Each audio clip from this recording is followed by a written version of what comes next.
Les coups de cœur culture de Christophe Combarieux comme tous les dimanches. Bonjour Christophe. Bonjour Nicolas. L'actualité de deux pianistes majeurs, ce sera au programme de cette chronique avec un franco-chypriote et puis un russe. Ils ont le point commun de mener tous les deux des carrières atypiques. Mais on va commencer avec l'un des plus grands violonistes français, Augustin Dumay, qui sera très présent dans l'Hexagone en juin et en juillet. Tout à fait Nicolas. Augustin Dumay n'est pas grand que par sa taille, parce qu'il fait presque 2 mètres, ce qui est assez rare pour des musiciens classiques. En plus, lui-même le disait il y a quelques années, quand il était beaucoup plus jeune, avec beaucoup d'humour, il disait « Je suis le plus grand violoniste du monde ». C'était pas loin, en tout cas, aussi bien pour le physique que pour la musique, parce qu'il a vraiment un talent unique, une sonorité très particulière que le monde entier lui reconnaît. Il fête cette année ses 65 ans déjà. Tout avait commencé pour lui, c'était à la fin des années 70, début des années 80, lorsque sa route croise celle d'Herbert von Karajan, qui l'invite à jouer avec l'Orchestre Philharmonique de Berlin. À ce moment-là, toute la presse musicale le présente déjà comme le nouveau Isaac Stern, comme le nouveau Arthur Grumio, ce qui était quand même très très bon signe. Et puis, c'est aussi un grand musicien de chambre. Beaucoup d'enregistrements avec Jean-Philippe Collard, avec Maria João Pires, notamment pour Deutsche Grammophon. Et puis, depuis une douzaine d'années, il se recentre un petit peu sur une autre activité, celle de chef d'orchestre. C'est le patron de l'Orchestre de chambre de Wallonie. Il vient d'être reconduit comme le directeur musical de l'Orchestre Philharmonique d'Osaka, au Japon, jusqu'en 2018, donc ça marche très très bien pour lui, mais c'est ce mois-ci, juin et juillet, 2 mois où Augustin Dumay va être très présent en France avec son violon, pas avec sa baguette, mais avec son violon. Il sera le 20 juin avec l'Orchestre de Bordeaux, le 3 juillet à Reims, le 4 à Colmar, le 26 à la Roque d'Enterron et les 27-28 à Saint-Paul-de-Vence. Voilà, autant de bonnes nouvelles et de bonnes occasions pour découvrir, écouter ou réécouter le talent d'Augustin Dumay.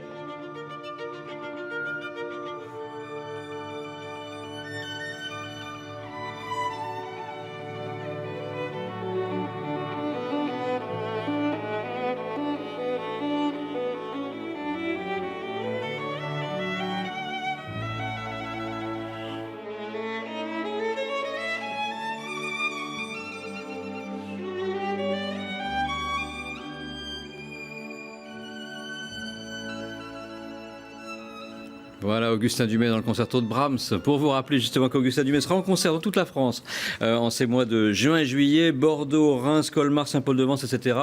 Juin et juillet seront les mois Augustin Dumay. Sur son site, vous avez toutes les infos, www.augustindumay.com. On pose le violon et on s'assoit devant un piano maintenant avec un artiste franco-chypriote que le New York Times n'hésite pas à qualifier d'individualiste puissant, aux doigts étincelants. C'est Cyprien Katsaris. Tout à fait. Il sera demain soir, le 2 juin, au Théâtre du Palais Royal à Paris, puis le 12 à Strasbourg et le 15 à Lille. Tout à fait. C'est, à mon avis, l'un des pianistes les plus fabuleux de la génération actuelle.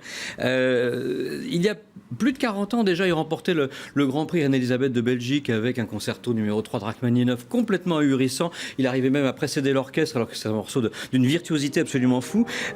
C'est un boulimique des notes. On sent que rien ne lui résiste. Il peut absolument tout jouer.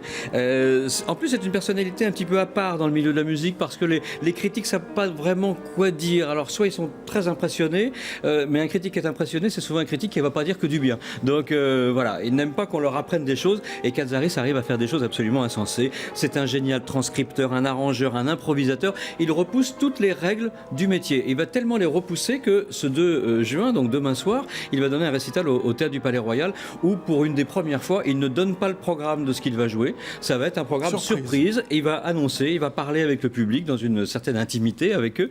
Et voilà, on sait qu'il y aura du Chopin, on sait qu'il y aura du Schubert. Une carte blanche. C'est une carte blanche totale. Et puis c'est un showman absolument insensé. Voilà. Donc l'étincelant Cyprien Katsaris aux doigts de feu, et de feu aussi, va nous prouver qu'il peut absolument tout faire. Ce sera demain soir. Je vous propose de l'écouter justement dans une de ses propres transcriptions du 2e concerto de Rachmaninov.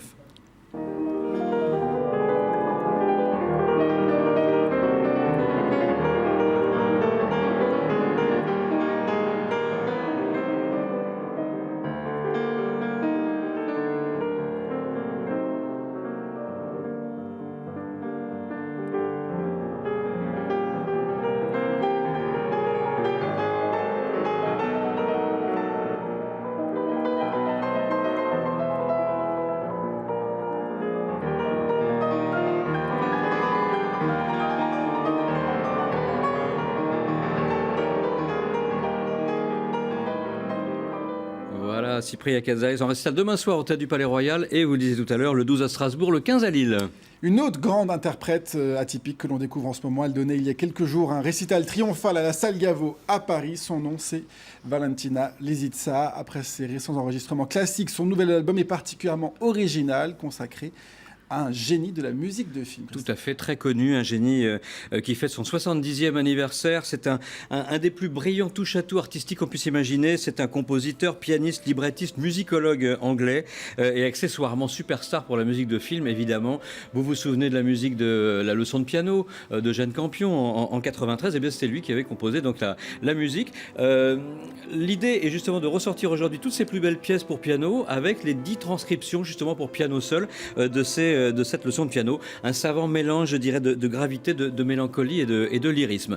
Et celle qui rend cet hommage à Michael Nyman, puisque c'est de lui dont il s'agit, n'est pas n'importe qui. Elle nous vient de Russie, elle est entre la Caroline du Nord et la France maintenant. C'est la nouvelle star du clavier et après des enregistrements complètement flamboyants, complètement fous, consacrés à Rachmaninoff et Liszt, elle prouve encore aujourd'hui son côté un peu atypique. D'ailleurs, vous le voyez sur le clip qu'elle a tourné avec son piano au bord de l'eau.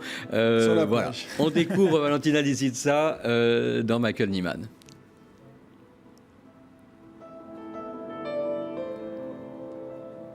Sur beau, un piano sur la plage.